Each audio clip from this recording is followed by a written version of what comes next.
And welcome to the Cardinals Nest here on HBC Channel 25. Dean Beckman along with Sports Information Director Donny Nadeau.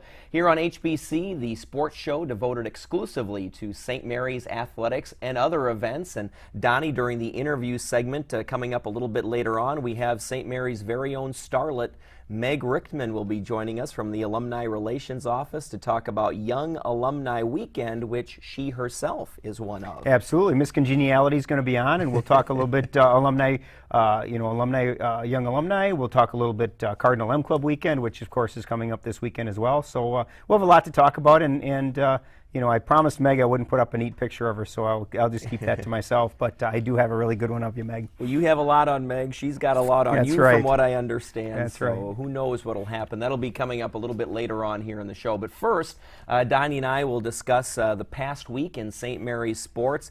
And what a great week it was. We'll start off with the volleyball team.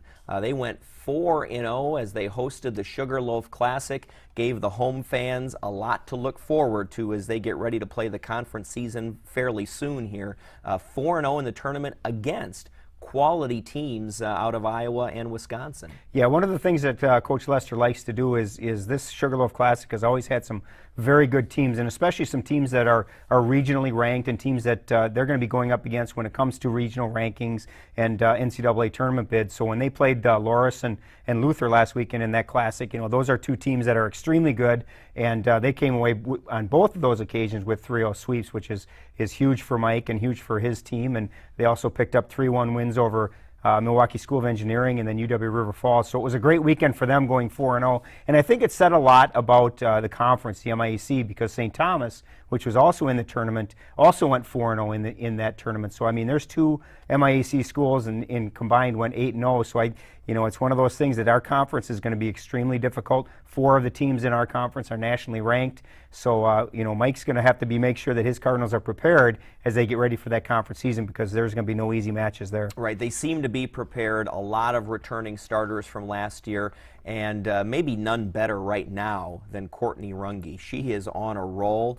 She's one of the outside hitters and playing fantastically. Yeah, 47 kills in the Sugarloaf Classic. She and Sarah Gardner were both named to the all-tournament team, which is, another great honor, because there was only one other team in the tournament that got 2 members onto that all-tournament team. And Courtney's really stepped into her own this year. She's been one of those players that Mike's looked to for some offensive support in the previous years, but this year she stepped out, and she's one of those people that has become a go-to person for setter Brittany Cherwinka. She puts the ball up, and Courtney's just been letting it go. And obviously Courtney's not alone. Sarah Gardner's having a great start to the season. Jess Mates having a great start to the season. And we've got some of the new people too. Tara Rasmussen really played well in the Sugarloaf Classic. So Mike's got a good combination, a good mix of some returners, some newcomers, and I think that he really likes what he's seen so far. Yeah, and Courtney, I think, is an interesting story. As you mentioned, she's kind of slowly risen to the top, and a relatively quiet leader, but nevertheless, with her play, she's kind of taking over a leadership role on this team. Yeah, her leadership role is going to be definitely a lead by example, because she's not one that's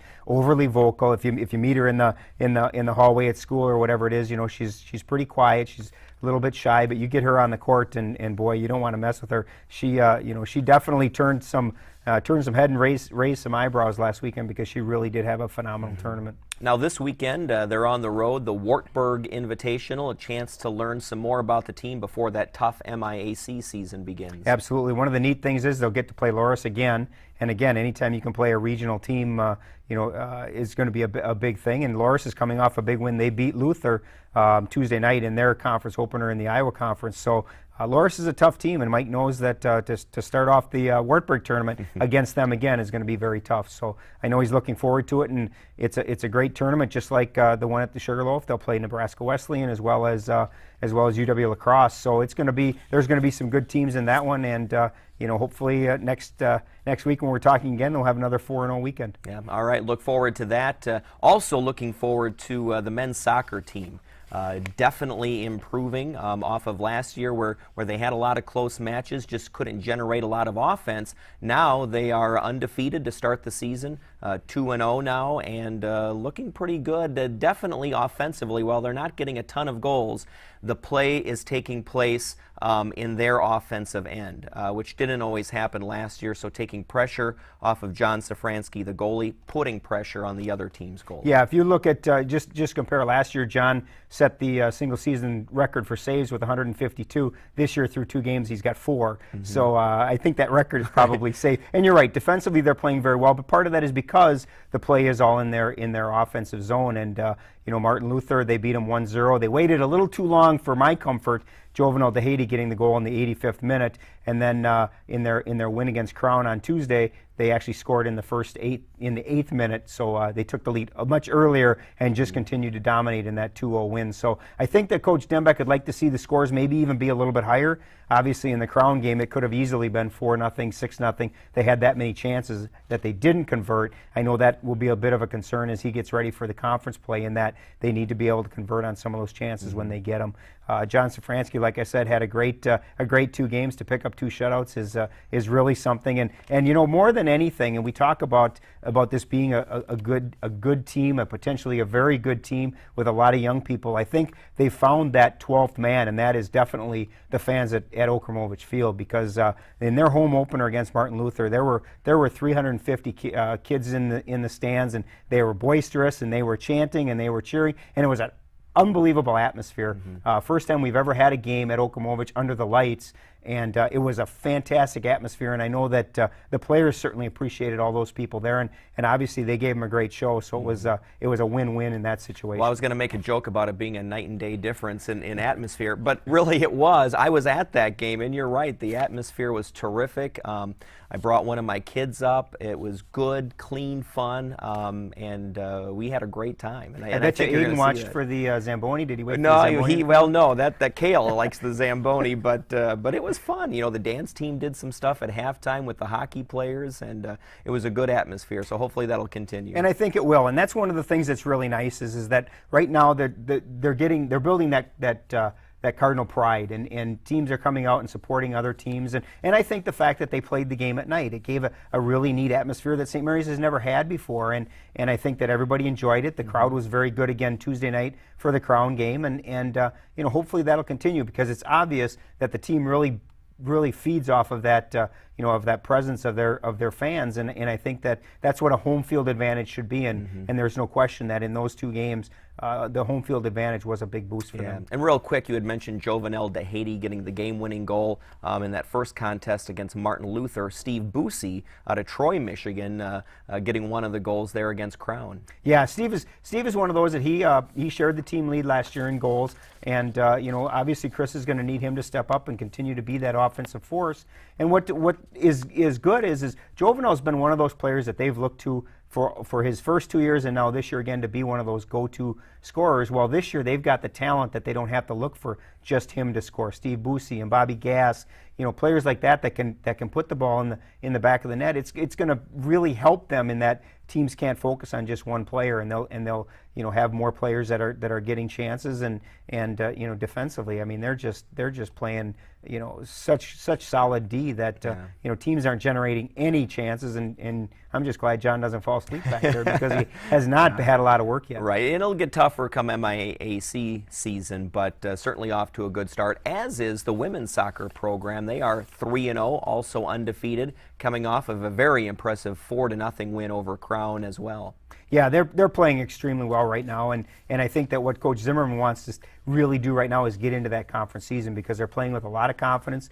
Offensively, they're playing extremely well, and I think he wants to see where they stack up with their conference opponents. They've got one more non-conference game on Sunday against UW Superior, and then open up conference play Tuesday in a doubleheader with the men against Bethel. So I think both Chris and Coach Zimmerman are looking forward to getting their teams into that conference play to see where they stand up. On the women's side, Amy Sibick has been their leading scorer the last 2 years, but nothing is compared to the start that she's had this year. She's got 5 goals right now. She had a hat trick against Central Iowa, which is her first career hat trick, and then added a goal and an assist against against Crown on Tuesday night. She's had at least one goal in all 4 of their games, and she's just playing phenomenal soccer, and right now nobody can stop her, and I think that's that's a great thing for Coach Zimmerman, is he's got that scoring punch that until somebody can shut her down, they'll just keep feeding her the ball and let her go. Well, and hopefully, I mean, she's getting some help. Dana Winkler got a goal the other night.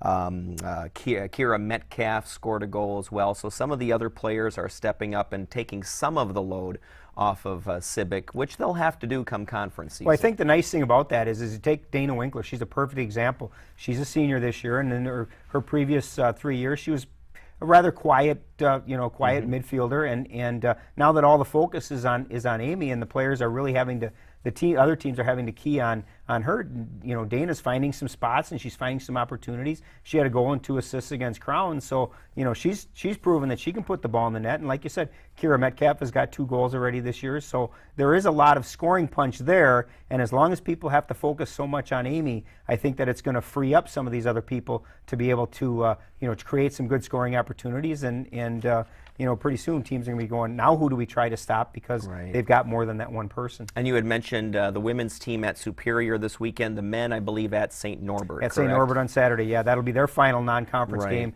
before Tuesday's conference opener against Bethel. All right, looking forward to that. Men's golf now. The men's golf team played at the Bridges Golf Course and lost a dual meet against Carleton the other day. Yeah, and again, it's one of those things that it's good for for Coach Stengel to get his golfers out there and to face MIAC opponents, because in reality their season is one 3-day event, and that is the conference championships first weekend of October. So he wants to see where his team stacks up against conference foes, and obviously the 2 duels that they have played this year, they haven't fared as well as they would have liked. But in golf, it's a strange sport. It's a fast, quick 1-month season, but it's still early in that season. And Coach Stengel, all he wants to do is make sure that those guys are ready for that. For that 3 days in October when they go in the conference championship, and I know they're all focused on doing better than they did last year in that event. And with people like Tony Hines and Rob Klein leading the way, they should be just fine. And I think that they're learning as they go, and to have to play a course like the Bridges, which is an extremely tough course when they play it from the back tees.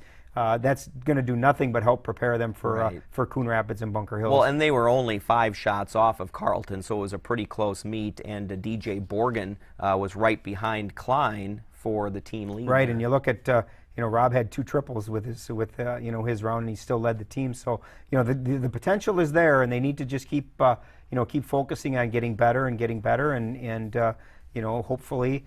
This weekend they go to the Augsburg Invitational, which again will have a number of conference schools in it, so they'll get another look at their opponents for the conference championships, and hopefully they can just continue to improve and really peak at the conference championships. Now the women's golf team, they are off this weekend. They don't play again until September 19th and 20th, when they'll be at the Jewel in Lake City.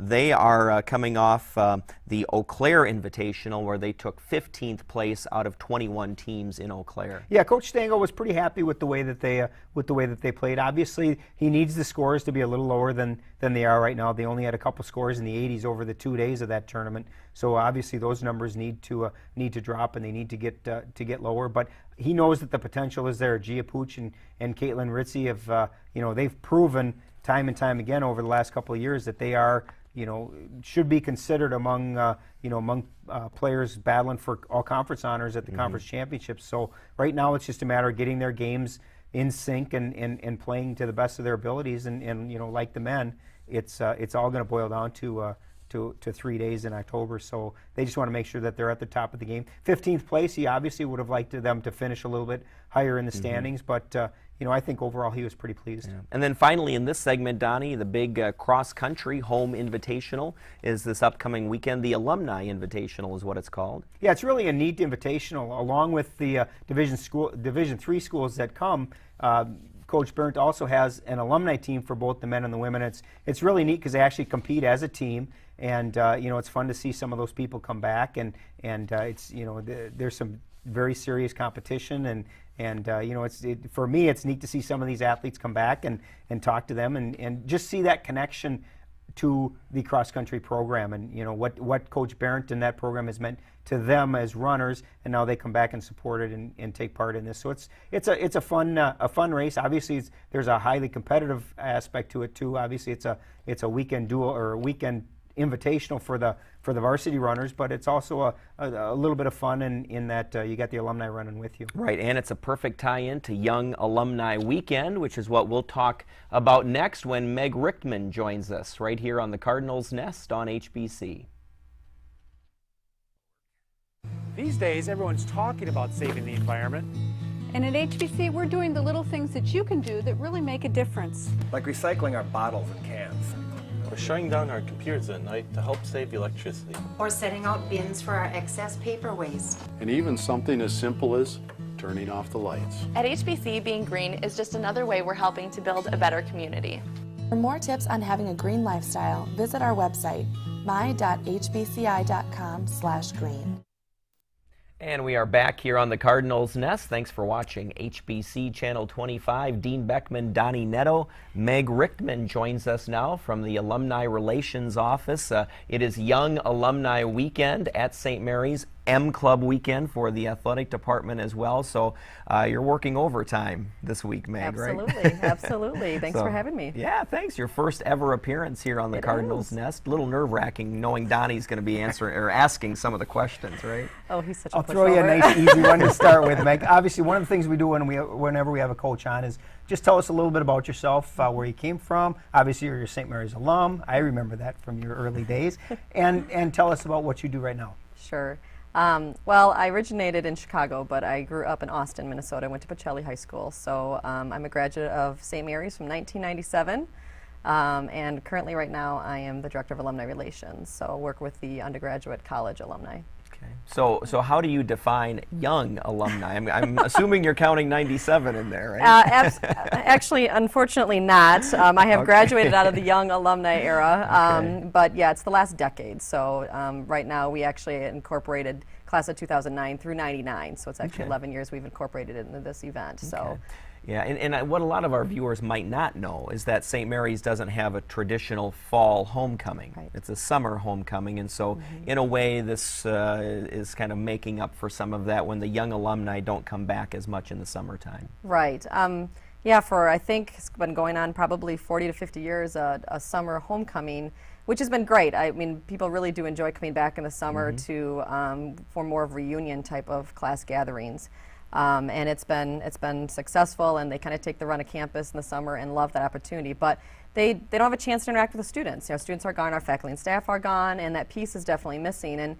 And what happened when the M Club was created 7 years ago was an opportunity now. Our current students saw that occurring. They saw the alums coming back during that weekend, so now they've expressed an interest, and that's kind of our alumni weekend. Why don't we, enhance that into a bigger weekend for us? So thus we created a young alumni to try to drive some of the alums to campus. We've also found that it's driving other alums because it's an opportunity to come back and see campus in the fall and also see our students and faculty and staff. And it really has become a big weekend. You know, now it starts on Friday with some receptions and whatnot for the young alumni. Then we've got the golf outing, and then the awards ceremony on Saturday, and then alumni games on Sunday. So it really has gone from an idea that kind of started 7 years ago to a pretty big event. You've been involved with it from the get-go. Talk a little bit about the early years and then what it's become now. Well, originally it was a way for the athletic department to just engage with their alumni specifically and do a golf outing that could raise some funds for our athletic department. I think what spiraled out of that is a much bigger concept. I think people have really caught on to that as this is an alumni weekend. This is bigger than the athletic alums, and a lot of the athletic alums whose friends are not athletic alums or athlete alums, they've come with them because it's an opportunity for them to come back. So the numbers have been very high. They've been very successful, and we're really excited about that. And now adding this twist of the young alums, I think really what we're going to see, 10 years from now, we're going to see a bigger alumni weekend that's more of a homecoming kind of situation. I don't think we'll ever get rid of a summer reunion, but I do believe we'll probably be growing into more and more access to campus, more of that community sense, that building, that networking. It's really what we need. Our alums don't live, a good percentage of our alums don't live locally, although we have a nice group of alums in town, but we got to get a ways to drive back to campus. And believe me, when you open up those doors, they come. I mean, they want an excuse to come back to campus. And I think more importantly, they want access to students. They want to see what life is like right now.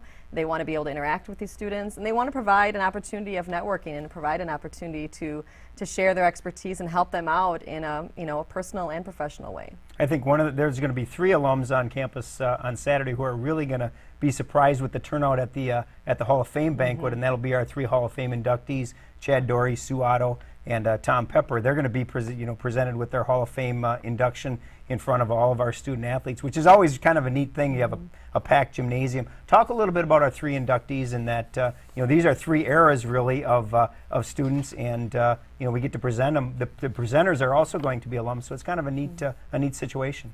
Right. Anytime you can show off our alum success to our students, and the opportunity we have is vice versa. We get to show off our student success to our alums is really exciting. And that experience, for those who have ever attended that event, it's an amazing experience to have 450 people there, and a good chunk of them current students. It's really wonderful.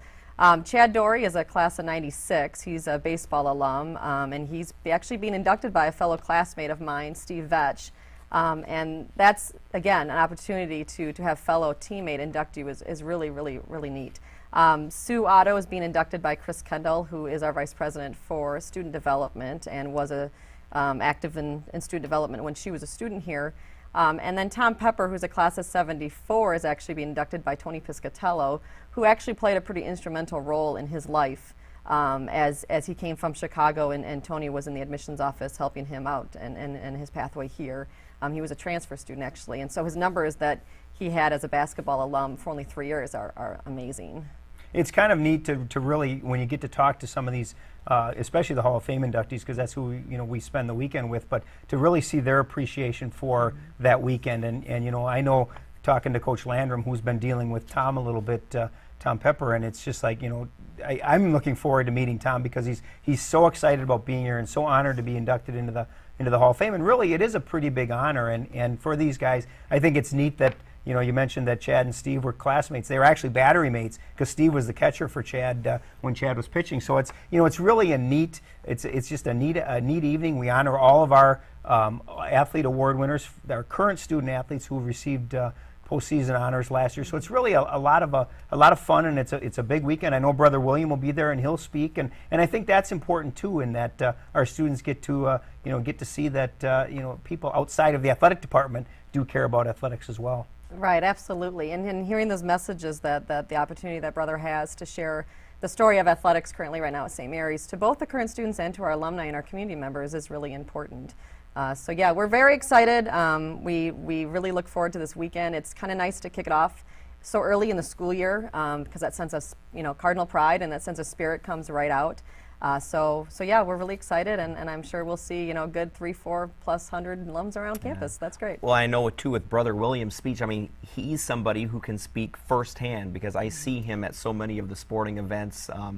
Supports the athletic department, so I'm sure he'll have some good things to say. Yeah, and I think the one thing that always amazes at least the alumni side is that he literally knows the students by name. I mean, and for him to be able to interact with them and the alums to see that is really amazing. He's got a great reputation with them and great relationship building that he's done with current students, and it's wonderful. Another part of the Young Alumni Weekend I'm looking forward to is the faculty staff social on Friday evening with the returning students. And I think if you have gone to a bigger school, you don't quite understand, well, why would you want to go back and meet your professors and that sort of thing. But it's such a different, more personable atmosphere at St. Mary's. It should be a good time. Yeah, it was interesting. And we did a focus group with our young alums as to what would you like to see in this kind of weekend that we're planning. The first thing that came to their mind was, I want to see our faculty and staff, and I want access to our students. So we're having a bunch of alums that are going to be speaking in classes on Friday, followed by the faculty and staff reception, and I think that that's a great opportunity that we have, and that is going to be probably a highlight for many of our alums that come back, and I don't know how much the faculty really realize, but that's what I hear over and over again, is that relationships that they have formed while they were students here means so much to them, and to come back and see them, and also to let you as faculty know their story and where they've gone is really important to them. So that's great. And Saturday we've got a bunch of other activities for those who don't golf. and aren't involved with the M Club activities, we've got a community outreach program on campus. They're going to be doing some cleanup to Gilmore Creek on Saturday morning. They're going to be involved with the ropes course, doing some activities there, which is great to get that back out, and that's exciting for especially the class that maybe have just left last year that it wasn't even here. So well, I was going to say a lot of the young alumni, they'll be shocked if they haven't been back to campus since they've graduated, with the track and soccer complex, the ropes course, and everything else that's been added. Right. There's been a lot of changes just in the last year or two, so it's exciting to show that off too. And then Sunday too, you're wrapping things up with a pig roast, right? Right, and that's a combined event for all alums who are around. So it's we work with the M Club on that, and it's a big pig roast. It's free. It's an opportunity just to come and gather and watch the alumni games, and just have a nice family atmosphere. We're also offering the discourse to be open. So I think some of our young alums and others will probably take advantage of playing a little disc golf before they leave too.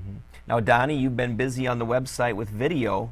Are we going to get some video of this weekend? Well, I thought you had mentioned when we were off the air that I was going to run in the alumni race and then tweet it while we were running. And yeah, I'd like to see that. The problem would be, is like you said, after about 75 minutes there'd be dead air, and so I don't think I'll be doing that. But yes, my plan is to YouTube the induction ceremony of our 3 alums, and then probably some of the alumni games on Sunday. The alumni games are actually really a lot of fun, and I know that the current students, student athletes, really like competing with with some of the alums. And I know my favorite memory is watching Chris Kendall, our vice president for student development, go out in his blue jeans and lace a double off the right field wall. So it's a lot of fun, and I know everybody enjoys it. And it's like you said, these people get to come back and they get to talk to some of the current student athletes and tell war stories about when they were here, and how Max would make them do this and that, and so it's a lot of fun. And I think that is part of this whole weekend, is it's getting people back, reconnecting them with St. Mary's and with the athletic department, and I think that most people that come really leave with a great feeling. Yeah. Meg, are you going to get a chance at all to participate in either the basketball or volleyball alumni games? I don't know if I will participate. I put my shoes up a few years ago, but we'll see. I don't know. All right, so, well, good. Meg, thanks for joining us, and have fun this weekend with Young Alumni and M Club Weekend. Thank you very much. Thanks for having me. Stay tuned. Donnie and I will be right back to talk about some more upcoming St. Mary's events right after this on HBC.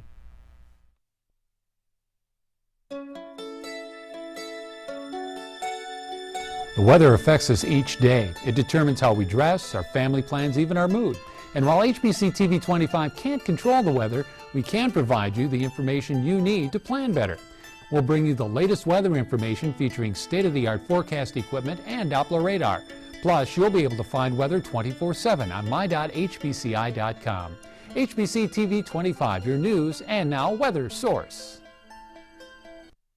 And we're back here on the Cardinals Nest. Dean Beckman, Donny Nadeau, and a couple of minutes to go over some upcoming events going on at St. Mary's, non-athletic related. And this upcoming Tuesday night, September 15th, the CEO and editor of MinPost.com, Joel Kramer, he's going to discuss the changes taking place in today's newspaper industry. That's going to be at the Filio Recital Hall beginning at 7:30 p.m. It's free. It's open to the public. Encourage you to attend. A lot of changes right now in the newspaper industry, and he'll talk about what's going on multimedia related and how it's impacting both advertising and newspapers.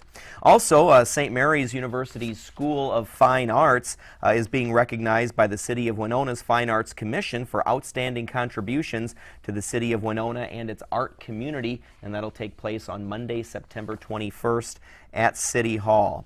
And finally, in this segment, individual tickets for the 2009 and 2010 Page Series, now in its 23rd season, are on sale. A full season of performing arts from around the world begins October 2nd, and you can still get season tickets through September 18th online by visiting the website that you saw on your screen. And so those are some of the upcoming events at St. Mary's University. So Donnie, that's going to do it for another Cardinals Nest here on HBC. Big weekend with the cross-country invitational, Young Alumni Weekend, and M Club Weekend. Yeah, it should be a busy time, and obviously when we get back together next week, we'll talk a little bit about it. And like we said, hopefully we'll have another perfect week for the athletic teams. We'll recap it all next week. Thanks for watching the Cardinals Nest here on HBC.